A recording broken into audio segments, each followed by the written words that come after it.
बहुत सारी चीजें हैं हमने आपको दिया है, लेकिन भारतीय जनता पार्टी की सरकार आई तब से साए साए सब बंद कर रहे हैं। और साथ साथ मजदूरों को 7,000 रुपया देते थे, वो भी बंद हो गया। अब चावल 35 किलो नहीं मिलेगा, 5 किलो मिलेगा। मैं आपसे कहना चाहता हूं, ये विष्णुदेव साय की सरकार में जो सुविधाएं मिल रही थी सब साए साए बंद कर रहे हैं।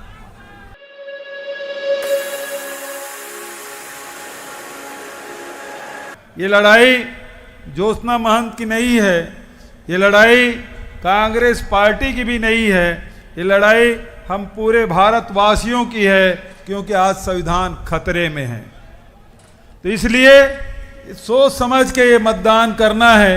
ये आम चुनाव नहीं बल्कि ये खास चुनाव है। दूसरी बात मैं कहना चाहता हूं, जब मैं मनेंद्रगढ़, चिरमिरी, भरतपुर, सोनहत आता हूं तो यहाँ के साथियों ने मुझे जिला मांगा था, मैंने आपको जिला दिया।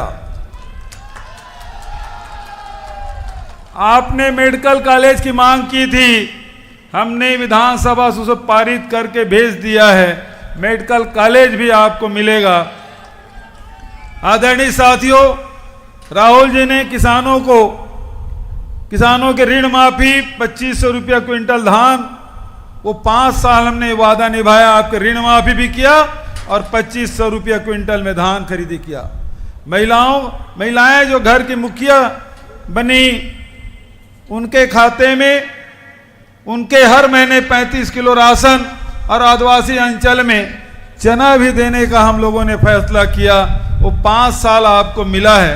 बिजली बिल हाफ योजना आपको मिला है और उसी के साथ साथ स्वामी आत्मानंद अंग्रेजी स्कूल भी आपको मिला है। 100 बिस्तर अस्पताल भी आपकी इस लोकसभा क्षेत्र में मिला है। तो बहुत सारी चीजें हैं हमने आपको दिया है, लेकिन भारतीय जनता पार्टी की सरकार आई तब से साए साए सब बंद कर रहे हैं।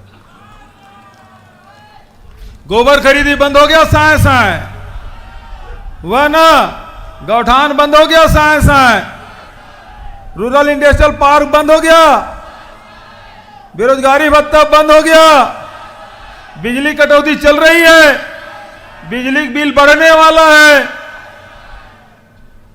और साथ साथ मजदूरों को 7,000 रुपया देते थे, वो भी बंद हो गया। अब चावल 35 किलो नहीं मिलेगा, 5 किलो मिलेगा।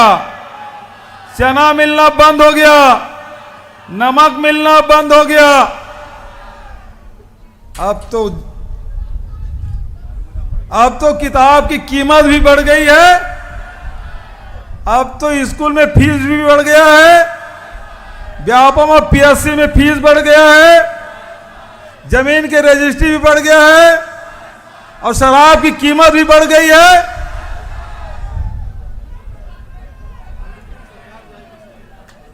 तो आज मैं आपसे कहना चाहता हूं, ये विष्णुदेव साय की सरकार में जो सुविधाएं मिल रही थी सब साए साए बंद कर रहे हैं। आदरणीय साथियों, न्याय के बारे में प्रियंका जी आपसे बात करेंगी, लेकिन एक सवाल करते हैं, इतना पैसा आएगा कहां से? महिलाओं के लिए, किसानों के लिए, नौजवानों के लिए, मजदूरों के लिए इतना न्याय जो घोषणा पत्र है उसके बारे में कहते हैं, तो मैं एक ही बात कहता हूं, ये सवाल 2018 पहले भी भारतीय जनता पार्टी के लोग छत्तीसगढ़ में उठाते थे कि छत्तीसगढ़ में किसानों का कर्ज माफ करने के लिए इतना पैसा आएगा कहां? 2500 रुपया में धान खरीदने के लिए पैसा आएगा कहां? 35 किलो राशन देने के लिए पैसा कहां से आएगा? बिजली बिल हाफ योजना लागू करने के लिए पैसा कहां से आएगा? लेकिन आप सब जानते हैं, कोरबा लोकसभा के लोग और पूरे छत्तीसगढ़ के लोग, कि 5 साल हमने वादा निभाया है। जब छत्तीसगढ़ में हो सकता है तो हिंदुस्तान में भी हो सकता है। हो सकता है कि नहीं हो सकता है?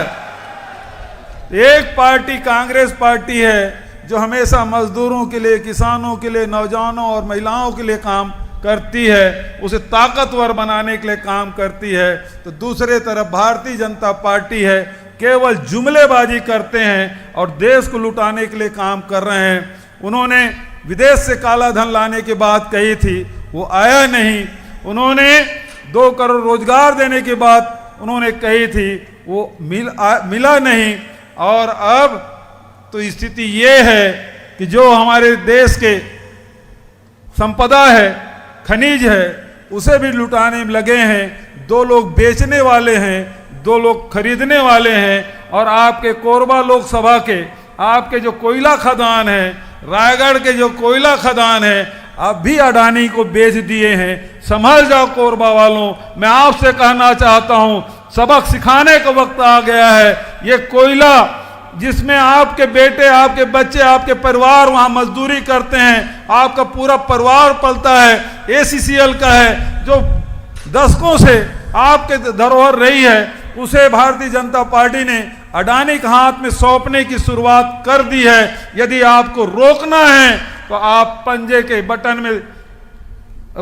के निशान में बटन दबाकर ज्योत्सना भाभी को भारी बहुमत से जिताएं। यही मैं आप सबसे कहना चाहता हूं। इन्हीं शब्दों के साथ जोरदार जयकारा लगाएं। और जब तक कि प्रियंका जी ना आ जाए मंच में, तब तक के तालियां बजते रहने चाहिए। धन्यवाद। जय हिंद, जय छत्तीसगढ़।